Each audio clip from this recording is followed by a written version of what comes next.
It's my news wrap.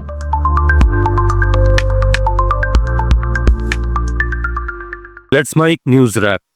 DCGA ने Air India को warning देते हुए कहा है कि अगर फ्लाइट ऑपरेशन में गड़बड़ियां जारी रहीं तो एयरलाइन का लाइसेंस सस्पेंड किया जा सकता है और वापस भी लिया जा सकता है। दरअसल पायलट ड्यूटी शेड्यूलिंग और मॉनिटरिंग में लगातार बढ़ती जा रही लापरवाही को लेकर यह कदम उठाया गया है। ईरान और इजराइल के बीच जारी जंग में अब अमेरिका भी खुलकर शामिल हो गया है। उसने ईरान की 3 बड़ी परमाणु साइट्स कोर्डो, नतांज और किस्फहान पर हवाई हमला किया है। संयुक्त राष्ट्र के महासचिव एंटोनियो गुटेरेस ने कहा कि ईरान के खिलाफ की गई सैन्य कार्रवाई के बारे में सुनकर मैं गहरी चिंता में हूं। ये उकसावे वाली कार्रवाई है जो पहले से ही तनाव के कगार पर है और ये अंतर्राष्ट्रीय शांति और सुरक्षा के लिए सीधा खतरा है। जम्मू कश्मीर के पहलगाम में 22 अप्रैल को हुई भीषण आतंकी हमले की जांच में एनआईए ने 2 आतंकियों को पनाह देने और असद सहायता पहुंचाने के आरोप में 2 स्थानीय लोगों को गिरफ्तार किया है। गिरफ्तार आरोपियों की पहचान परवेज अहमद जोथर और बशीर अहमद जोथर के रूप में हुई है। पाकिस्तान ने अमेरिकी राष्ट्रपति डोनाल्ड ट्रंप के कुंदे का क्रिप्टो कारोबार अब army chief field marshal Asim Munir संभालेंगे। व्हाइट हाउस में हाल में ट्रंप द्वारा मुनीर को डिनर डिप्लोमेसी के तहत न्योते में क्रिप्टो डील को फाइनल करना था। ब्राजील के सांता कैटरीना में शनिवार को एक हॉट एयर बैलून में आग लग गई और वो आसमान से नीचे गिर गया। हादसे में 8 लोगों की मौत हो गई जबकि 13 लोग घायल हैं। विदेश मंत्री एस जयशंकर ने कहा है कि भारत को अपने पड़ोसी देशों से हमेशा अच्छे और आसान रिश्तों की उम्मीद नहीं करनी चाहिए, लेकिन भारत ने ऐसी समझदारी वाली नीति बनाई है जिससे वो चाहे किसी भी देश में सरकार बदले, रिश्ते फिर भी ठीक बने रहेंगे। केंद्र सरकार से अब हर सड़क को नेशनल हाईवे का दर्जा नहीं मिलेगा, बल्कि राज्य सरकारों को खुद अपने हाईवे सुधारने के लिए पैसे दिए जाएंगे। केंद्र सरकार अब ग्रीनफील्ड हाईवे और एक्सप्रेसवे बनाने पर फोकस करेगी। ईरान इजराइल संघर्ष के बीच ऑपरेशन सिंधु के तहत अब तक कुल 1117 भारतीयों को निकाला गया है। मशहद से एक और प्लेन बीती रात 290 नागरिकों को लेकर नई दिल्ली पहुंचा। सामाजिक सुरक्षा पेंशन योजना बढ़ोतरी की घोषणा के एक दिन बाद सरकार ने बिहार के सीतामढ़ी में बनने वाले माता सीता के मंदिर के भव्य डिजाइन शेयर किया। केंद्रीय गृह मंत्री अमित शाह ने कुछ दिन पहले ही कहा था कि 2029 के लोकसभा चुनाव से पहले बिहार में अयोध्या के राम मंदिर की तर्ज पर सीतामढ़ी में सीता माता मंदिर का निर्माण पूरा कर लिया जाएगा। मिजोरम में असम राइफल्स और अन्य एजेंसियों ने 11 करोड़ 53 लाख रुपए मूल्य के मादक पदार्थ जब्त किए हैं। इस संबंध में 2 महिलाओं सहित 5 तस्करों को गिरफ्तार किया गया है। इंदौर के राजा रघुवंशी हत्याकांड की जांच में जुटी मेघालय की एसआईटी ने इंदौर में एक प्रॉपर्टी डीलर को हिरासत में लिया है। हिरासत में लिए गए प्रॉपर्टी डीलर शिलोम जेम्स ने ही इस हत्याकांड में पकड़े गए आरोपी विशाल चौहान को किराए पर फ्लैट दिलवाया था और इस फ्लैट में सोनम हत्या करने के बाद से रह रही थी। देश के कई हिस्सों में मानसून ने रफ्तार पकड़ ली है और अगले कुछ दिनों में इसका प्रभाव और तेज होने वाला है। भारतीय मौसम विभाग ने 21 जून से 26 जून तक कई राज्यों के लिए भारी से अत्यधिक भारी बारिश की चेतावनी जारी की है। खासतौर पर गुजरात, मध्य प्रदेश, कोंकण और गोवा में बाढ़ जैसी स्थिति बनने की आशंका है। गुजरात और मध्य प्रदेश में रेड अलर्ट जारी किया गया है। राजस्थान में भी तेज बारिश का दौर जारी है। प्रदेश की कई नदियां उफान पर हैं। इस वजह से सिरोही जिले में दिल्ली गुजरात नेशनल हाईवे पर पानी भर गया। वहीं जोधपुर में पुलिया पर पानी के बीच से निकल रही कार नाले में गिर गई। पानी में डूबने से 3 लोगों की मौत हो गई। जयपुर में वाहन चोरी के आरोप में पकड़े गए युवक के थाने में सुसाइड करने के मामले में पुलिस कमिश्नर ने सीआई सहित 6 पुलिस वालों को लाइन हाजिर किया है। मृतक का परिवार एसएमएस मेडिकल कॉलेज की मॉर्चुरी के बाहर धरने पर बैठा था। इस दौरान कांग्रेस नेता प्रताप सिंह खाचरियावास भी मौके पर पहुंचे। परिवारों ने जिम्मेदारों के खिलाफ कड़ी कार्रवाई की मांग की। इसके बाद परिवार और सरकार के बीच सहमति बनी। मृतक की पत्नी को संविदा पर नौकरी देने की भी तैयारी है। बीएसएफ से रिटायर्ड हेड कांस्टेबल के खाना मांगने पर बड़ी बहू ने चेहरे पर पेट्रोल फेंककर आग लगा दी। बुजुर्ग की चीख पुकार सुनकर मौके पर पहुंचे उनके छोटे बेटे और छोटी बहू ने किसी तरह आग बुझाई और तुरंत उन्हें अस्पताल पहुंचाया। मामला राजस्थान में खैरथल तिजारा जिले के राईखेड़ा गांव का है। राजस्थान के कृषि मंत्री किरोड़ी लाल मीणा कई बीज निर्माताओं और विक्रेताओं पर छापेमारी कर रहे हैं।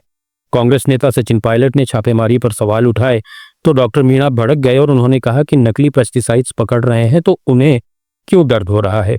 सचिन पायलट को शर्म आनी चाहिए। वो अपने आप को किसान का बेटा मानते हैं। उनके पिता राजेश पायलट बहुत बड़े किसान थे और वो पूछ रहे हैं कि किसे एक्सपोज कर रहे हैं। इंदौर में पूर्व विधायक सुदर्शन गुप्ता ने केंद्रीय मंत्री ज्योतिरादित्य सिंधिया से मुलाकात कर मोबाइल कॉल से पहले चल रही रिकॉर्डिंग बंद कराने की मांग की। उन्होंने मंत्री से कहा कि इमरजेंसी में फोन लगाते हैं तो अमिताभ बच्चन की आवाज में साइबर ठगी को लेकर लंबी रिकॉर्डिंग सुनाई देती है। खासकर बुजुर्गों, मरीजों और व्यापारिक वर्ग के लोगों को इससे परेशानी का सामना करना पड़ रहा है। तब मंत्री सिंधिया भी उनसे बोल पड़े कि हाँ, ये बात सही है, मैं भी इससे परेशान हूँ। बाबा रामदेव काशी में चल रही मुरारी बापू की कथा में पहुंचे। बाबा रामदेव ने कहा कि मैं आज किसी की आलोचना का उत्तर देने के लिए नहीं आया हूं, न मुझे इतनी फुर्सत है। बापू राष्ट्र संस्कृति के धरोहर हैं और महापुरुष हैं। आगरा के मलपुरा के नगला बुद्धा में एटीएम से ज्यादा रुपए निकलने का मामला सामने आया है। एटीएम से 500 रुपए निकालने पर 1100 रुपए निकल रहे थे। इसकी जानकारी होने पर रुपए निकालने के लिए लोगों की भीड़ लग गई। कई लोगों ने रुपए निकाल भी लिए। पुलिस ने एटीएम को बंद कराया। यूपी के एटा में दलित बेटी की शादी में बवाल हो गया। परिवार का आरोप है कि ठाकुरों ने दलित बारात को गांव के रास्ते से जाने से रोका। किसी ने पत्थर फेंक दिया जो एक सिपाही के सिर पर लगा। पुलिस ने रात 12 बजे शादी संपन्न कराई, लेकिन तब तक ज्यादातर बाराती डर कर भाग चुके थे। यूपी की मंत्रिपरिषद ने शहरी हरित नीति को अपनी स्वीकृति प्रदान कर दी है। इस नीति के तहत शहरी निकायों में हरित पहल और पर्यावरण संरक्षण के प्रयासों को बढ़ावा दिया जाएगा।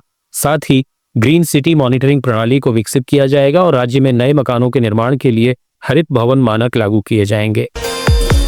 हिमाचल के मुख्यमंत्री सुखविंदर सिंह सुक्खू ने ऊर्जा विभाग को उन जल विद्युत डेवलपर्स को परियोजना रद्द करने के निर्देश दिए हैं जिनकी परियोजनाएं कई सालों से रुकी हुई हैं। ऊर्जा विभाग की बैठक में सीएम ने कहा कि जब तक पड़ोसी राज्य भाखड़ा ब्यास प्रबंधन बोर्ड के लंबित बकाये का भुगतान करने के लिए ठोस आश्वासन नहीं देते, तब तक राज्य सरकार किशाऊ और रेणुका बांध जैसी परियोजनाओं पर आगे नहीं बढ़ेगी। पंजाब राज्य बाल अधिकार आयोग ने पंजाब पुलिस के एडीजी साइबर क्राइम को सोशल मीडिया पर अश्लीलता फैलाने वालों के खिलाफ कार्रवाई करने का निर्देश दिया है।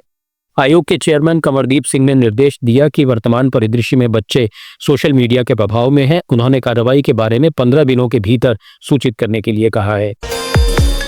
11 जुलाई से शुरू होने वाली कांवड़ यात्रा की निगरानी के लिए नभनेत्र ड्रोन हरिद्वार में तैनात रहेगा।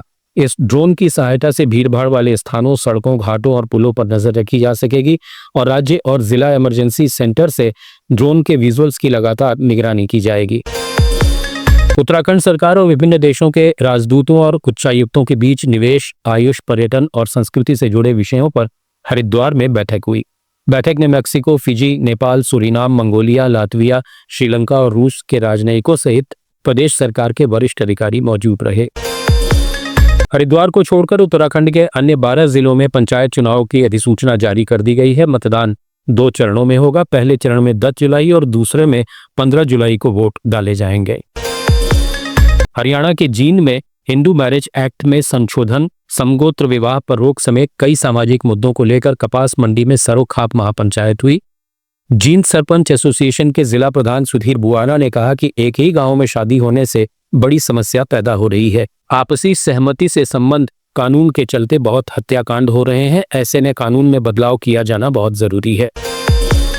अमृतसर ग्रामीण पुलिस ने खुफिया जानकारी के आधार पर कार्रवाई करते हुए पाकिस्तान की खुफिया एजेंसी आईएसआई से जुड़ी जासूसी गतिविधियों में लिप्त होने के आरोप में 2 संदिग्ध लोगों को गिरफ्तार किया है। पकड़े गए आरोपियों की पहचान गुरप्रीत सिंह उर्फ गोपी फौजी और साहिल मसीह उर्फ शाली के रूप में हुई है। कांग्रेस सांसद गौरव गोगोई ने बीजेपी और आरएसएस पर असम के धुबरी में सांप्रदायिक तनाव भड़काने का आरोप लगाया है। गुवाहाटी में एक प्रेस कॉन्फ्रेंस में उन्होंने कहा कि बीजेपी स्थानीय समुदायों के बीच नफरत फैलाने की कोशिश कर रही है। हालांकि बीजेपी ने जवाब में गोगोई पर तथ्यों को तोड़ मरोड़ कर बताने का आरोप लगाया है। मणिपुर के 5 घाटी जिलों इम्फाल वेस्ट, इम्फाल ईस्ट, थौबल, कच्चिंग और बिष्णुपुर में 7 जून से लागू इंटरनेट बंदी अब भी जारी है। बिष्णुपुर में पूर्ण कर्फ्यू लागू है। इम्फाल वेस्ट, इम्फाल ईस्ट, थौबल और कच्चिंग में कर्फ्यू में सुबह 5 से दोपहर 12 बजे तक ढील दी जा रही थी, लेकिन रात 10 बजे से फिर सख्त कर्फ्यू लागू है। मणिपुर में कांगकोकी जिले के राष्ट्रीय राजमार्ग 2 पर एक स्कूल बस पलटने से 12 छात्र घायल हो गए। पुलिस ने बताया कि ड्राइवर की लापरवाही से यह हादसा हुआ। अरुणाचल प्रदेश को तंबाकू मुक्त अभियान के लिए छोटे राज्यों की श्रेणी में सर्वश्रेष्ठ प्रदर्शन करने वाला राज्य घोषित किया गया है। ईटानगर में हुए एक कार्यक्रम में केंद्रीय स्वास्थ्य मंत्रालय के प्रतिनिधि ने सीएम पेमा खांडू की मौजूदगी में स्वास्थ्य विभाग के वरिष्ठ अधिकारियों को यह सम्मान प्रदान किया। तो न्यूज रैप में फिलहाल इतना ही। जुड़े रहिए लेट्स माइक के साथ।